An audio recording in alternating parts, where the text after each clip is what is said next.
morning. A total of 165 assembly constituencies across Uttar Pradesh, Uttarakhand and Goa will vote in the second largest phase.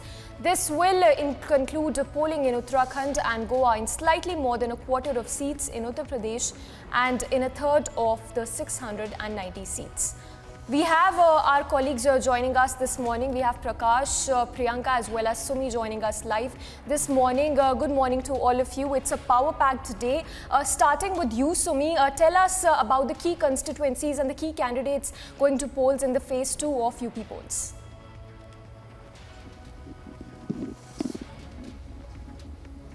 Yes, absolutely. This time around, Saharanpur, Bijnor and Rampur, where I'm at this morning, is going to be the key.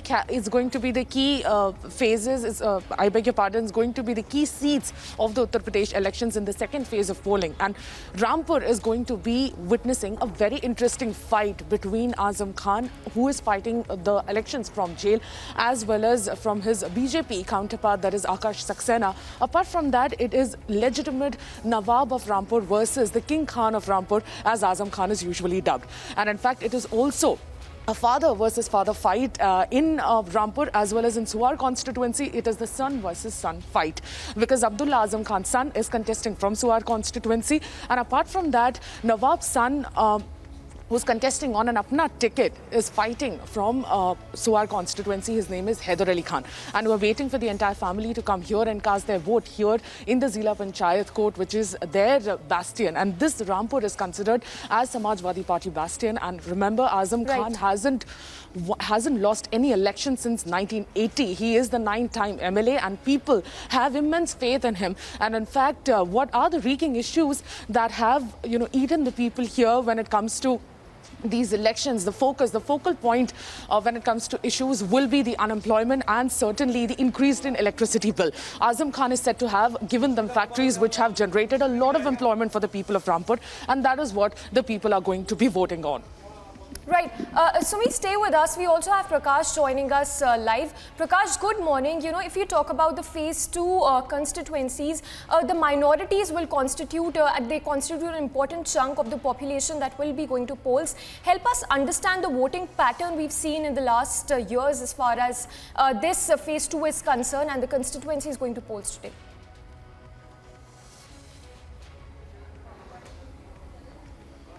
First two phase would be very critical for the BJP, keeping in mind the minority consolidation and concentration in these two phases. First in the 58 seats and second in the 55 seats. And the constituency where I'm in right now, Saharanpur and the adjoining areas are also Muslim concentration area. So we'll have to look into the focal point whether there is a polarization which helps the BJP or not. Second, this area is dominated mainly by the Dalit constituents also, who have been traditionally the voters of the BSP. And there's been a issue that the BSP voters might shift to the BJP. If that happens, then the BJP will certainly gain in because of the lost votes of the Jats. What we saw, there was a division in the Jats votes in the western UP, in Meerut, Kairana, Shamli. So the election has become very interesting, because if you lose on one count and then if you gain from the other side, then it consolidates the votes in favor of the BJP. So in this particular area, and we've seen that the Muslim consolidation is in favor of the Samajwadi Party in large number, because last time the BSP also got the minority votes, and the BSP, taking into account the 20% of the Dalit votes in this state of Uttar Pradesh, and if there is a division of the Dalit votes, then the BJP is surely to gain. And this particular area, which is the Shahjahanpur or the Bijnor area or the Saharanpur area, which is dominated by the Dalits, Muslims as well, Sanis, and in this Saharanpur city area, the Sikhs also dominate. We'll have to take into account whether the farmer agitation has some bearing on the Sikhs or not.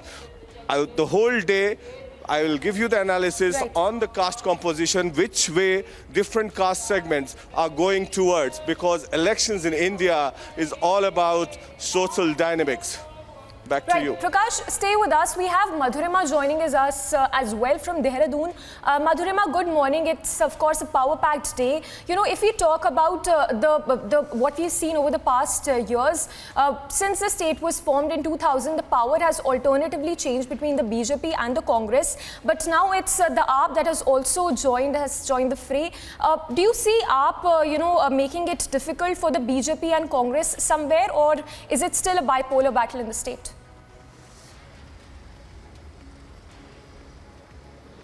Well, absolutely. Like you very rightly pointed out, that the Aam Aadmi Party will be making it a three-corner fight. Now, what is interesting to be seen is whether the people of the state ever since 2000, like you said, that have been alternating between the BJP and the Congress. But this time it is expected that, yes, our Arvind Kejriwal has been able to create some impression amongst the electorate of the Uttarakhand, specifically when we talk about the electricity, jobs, the money, the free education. All that has been promised by Arvind Kejriwal. He has been asserting that it would be a corruption-free government if his candidate comes into power. But we'll have to wait and watch, because the BJP and the Congress have their roots very strong in the state of Uttarakhand. So it will not be a cakewalk for the Aam Aadmi Party. There are over 600 candidates that will be contesting for 70 seats here. Around 8 o'clock, the voting will begin. Because of the geographical differences, the voting here has been delayed by an hour in comparison to other states. But we'll have to see as to who the people of Uttarakhand will be electing. As soon as they will be pouring in at these stations, we will be talking to them as what are the criteria on which they will be voting, because the BJP has a lot to prove, because in their last term they have changed 3 chief ministers, one after another. That has also created an impression, and we've seen how, of course, the alternate agenda, the funda that works here in Uttarakhand, will Harish Rawat be able to back the throne once again? We'll have to see how it goes throughout the end of the day. Back to you. Right, and Madhurima, if we talk about the chief ministerial candidate that AAP has selected for Uttarakhand, it's Colonel Ajay Kothiyal. You know, it's very interesting because he has a military background, and what do you think are the poll plans if we talk about the BJP and the Congress? Of course, a lot of freebies have been announced by AAP. What are the poll plans that have been announced by the BJP and the Congress?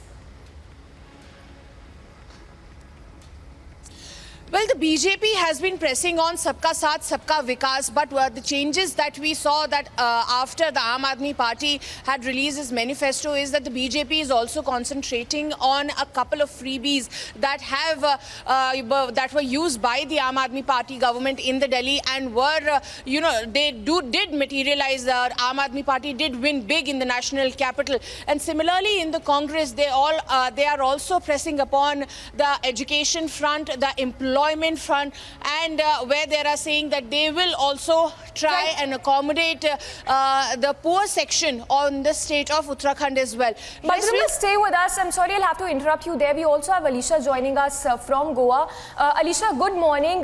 First up, let's help us understand the key constituencies and the key candidates going to polls today.